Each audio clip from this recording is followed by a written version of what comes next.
Pre, laro muna tayo kanyari game. Welcome to Mobile Legends!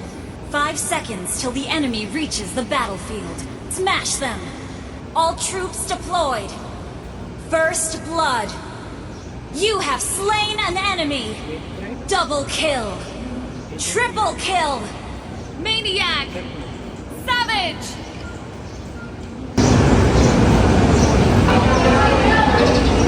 Oh no, yung ice cream ko. Oh, isang halimbawa yan ng Newton's law of cooling. Anong Newton's law of cooling? Ito ay kung paano nagbabago ang temperatura ng mga bagay o pagkain sa paglipas ng oras batay sa kapaligiran. Pero, paano kung ang aking ice cream ay sa negative 7 degrees Celsius at umaabot ito sa 0 degrees Celsius? Sa loob ng 7 minutes, gaano katagal kaya umabot ito sa 25 degrees Celsius at maging melt? Magandang tanong yan. Dahil sa Newton's law of cooling ay meron itong mga formula upang makakuha natin ang sagot sa tanong mo. Assume na natin na ang temperatura ng paligid ay 35 degrees Celsius. At pagkatapos ng 7 minutes, umabot sa 0 degrees Celsius ang temperatura. Now for this situation, we have the following problem and solution. By assuming Newton's law of cooling, which is one of the most fundamental concepts of mathematics and physics, we have the rate of change of T, which is our temperature, is proportional to T minus TEM, which is 35 degrees as our environment temperature. Now we're going to introduce negative K to our equation as our constant of cooling.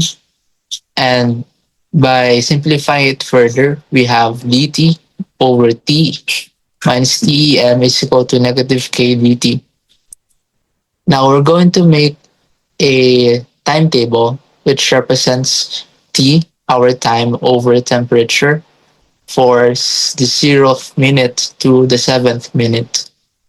So, by substituting our values to the equation and by finding the integral of our Newton's law of cooling, we have the integral of dt minus t over 35 from negative 7 to 0 is equal to the integral of negative k dt from 0 to 7. Simplifying it further, we have ln t minus 35 from negative 7 to 0 is equal to negative kt from 0 to 7. Now, by computing for it in calculator, we have the following value for our k. Now, we're going to use our solved value for k for finding the number of minutes it will take for the ice cream to be 25 degrees Celsius. So now we're going to replace the upper value, which is 25 degrees Celsius, and x, which is our unknown value. Then following the same steps, we have ln 10 minus ln 42 is equals to x multiplied by ln 35 minus ln 42 over 7. And simplifying it further, we have x is equal to 55.10 minutes. Ang nakuhang sagot na aabot sa 25 degrees Celsius sa loob ng 55.10 minutes. Kung nagkaroon ako ng mas maraming oras bago ito nangyari, kung na-check ko lang sana ng mga Tara, bili tayo bagong ice cream. sige, basta bilisan ko na lang pagkain next time. Tara.